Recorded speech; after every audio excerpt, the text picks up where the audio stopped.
So the Palestinian question is perhaps the most important political question of after the Second World War time. And with us we have in this conference Lucy Nusseibeh, famous, Palestinian lady whose origin is in England, in Britain, but she's married to a Palestinian, a very well-known Palestinian intellectual and politician, perhaps, may I say politician? Yes, yes. Politician Sari Nusseibeh. So Lucy is with us. We want to know something about her experience in Palestine and what she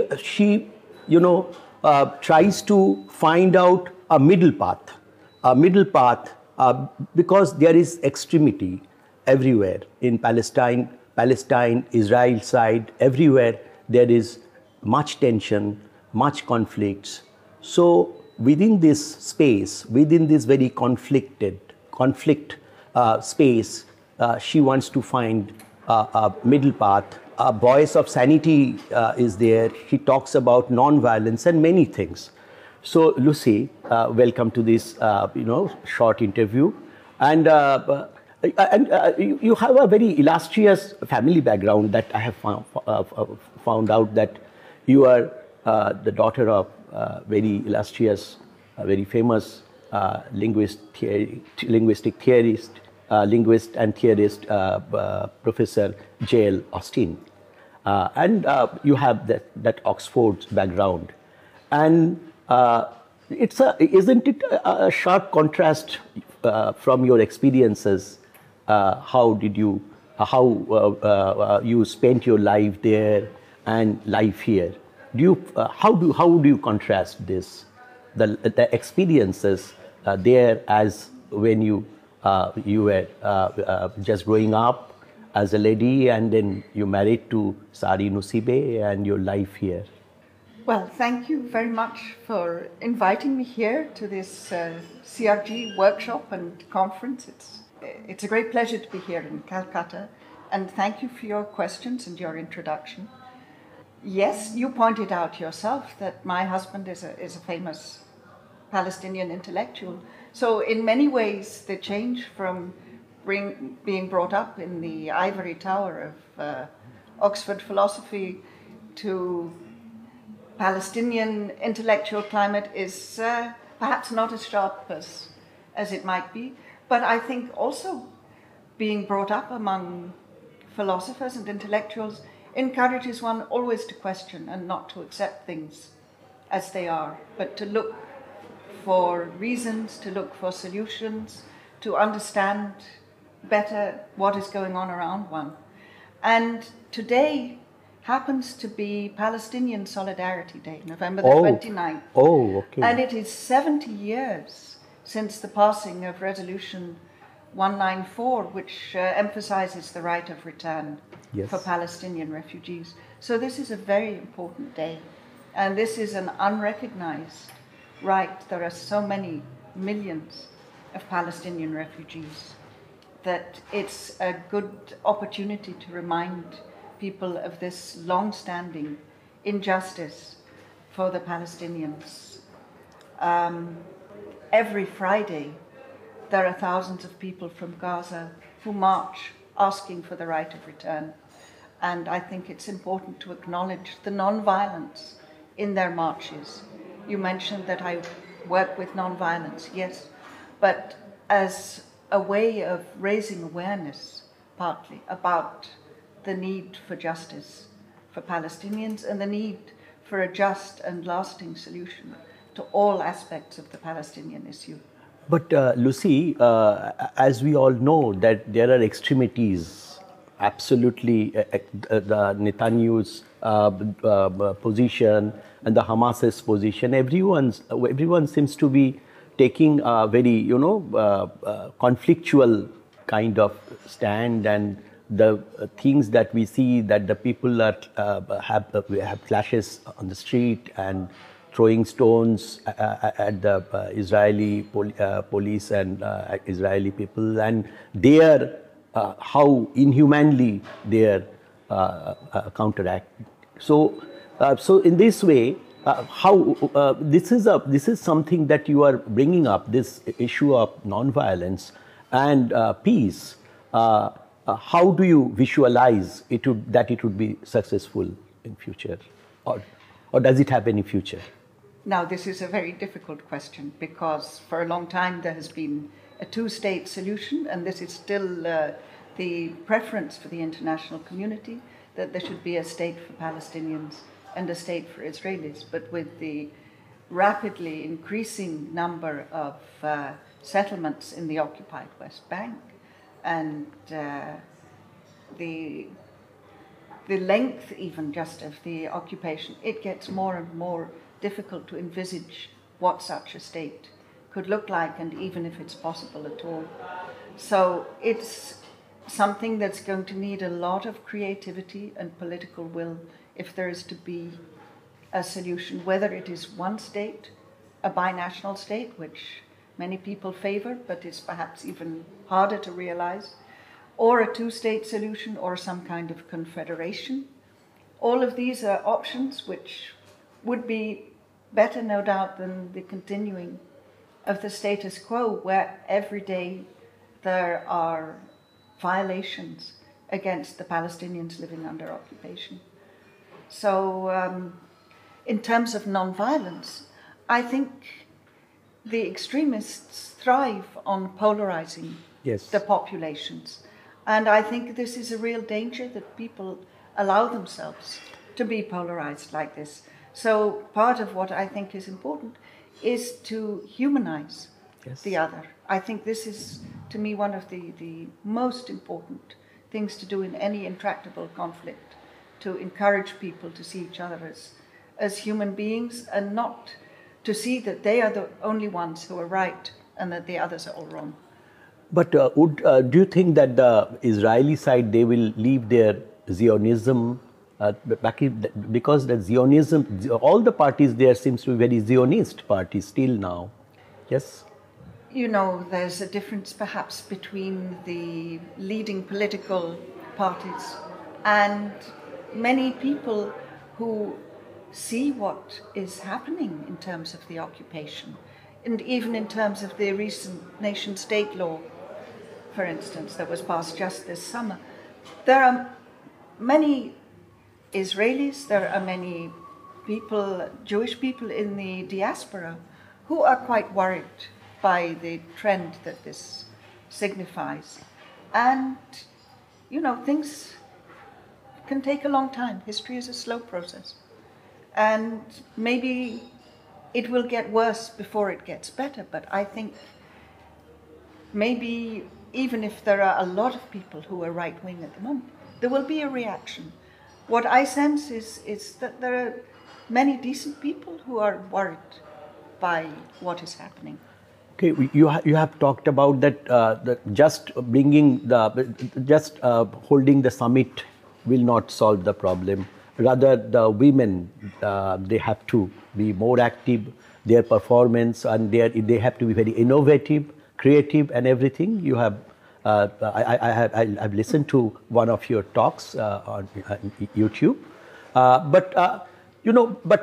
so that also, that your effort also would need that you have to talk to the ladies of the women of both sides and take initiative, bring them to your fold. How is it possible? Well, there was a time when it was much more possible than it is now, I think. I think it's, again, the polarization makes it very difficult. I do think there are possibilities through, for instance, groups of women who can connect across a different level from the political divisions. People have different large group identities, and they can connect through different identities. And as being women, often on the receiving end of some kind of, if not abuse, at least discrimination or disadvantage, this can forge links. The mothers perhaps. Yes, but a lot of women choose not to be mothers or Okay. are not mothers. Okay. It's a dangerous Okay. one to take that. Maybe also fathers. Okay. I think, but no, I think just that is not gendered. I think more the gender side. I think that, but there was part of the dehumanization that took place in the year 2000 when there was an outbreak of violence after the failure of the Camp David Accords, and there were a lot of children who went out to throw stones, based on the pictures they had seen of the nonviolent Intifada in 1987, which had photographs and brought out memories for them of children attacking Israeli tanks with stones. So in 2000, children were attempting to do the same thing, but the situation was different. By then, there were Palestinian police and security forces who were armed, so it became very quickly a military engagement. Absolutely. And what happened was that the Israelis fired on children, often shooting them through the forehead. It was a very terrible time. And at the same time, they used the fact that children were going out to say, well, Palestinian parents don't care about their children. They are putting their children in the front line. This was not true. And many children were going out against their parents. But this was used to dehumanize Palestinians, and actually it served the So it's a part of the Israeli propaganda. Yes, and it put Israeli women in shock and horror against the lack of caring of Palestinian parents. Oh my God. Because up till that time there had been growing solidarity between Palestinian and Israeli women. But this was something that really broke those connections. What is may I know the status of the wounded persons or the wounded children? Absolutely, because you are working on just now you have talked about the children. How much are they also living in, getting hospital and facilities and everything? Depends where they are. If they're in Gaza, the situation is so dire that until about 2 weeks ago, when some money came from the state of Qatar, there was not enough power, not enough electricity, and not enough medicines in the hospitals. Now it's a little bit better, but even households had maybe 3 to 4 hours of electricity each day. Oh my God. And hospitals were struggling. There's just one power plant left after all the attacks on Gaza during the different wars by Israel on Gaza. In the West Bank, it's better.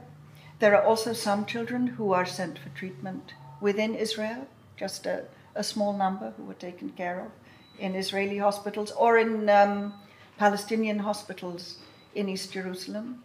They are sometimes accompanied by a grandparent. Parents would never be allowed to move because of all the restrictions on movement, but sometimes a grandparent can accompany a child.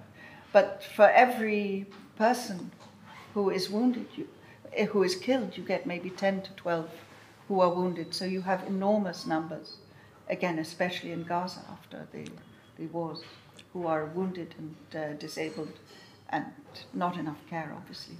So how do the people living in Gaza and on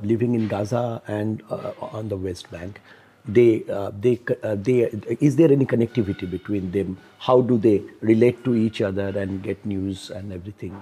People get news the same way everyone gets news through Facebook mostly. Facebook. Actually, that's so that is not barred. So but there is no. There is no possibility of movement.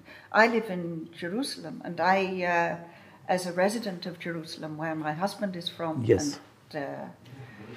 and where his family have been from for thousands of years. Yes. That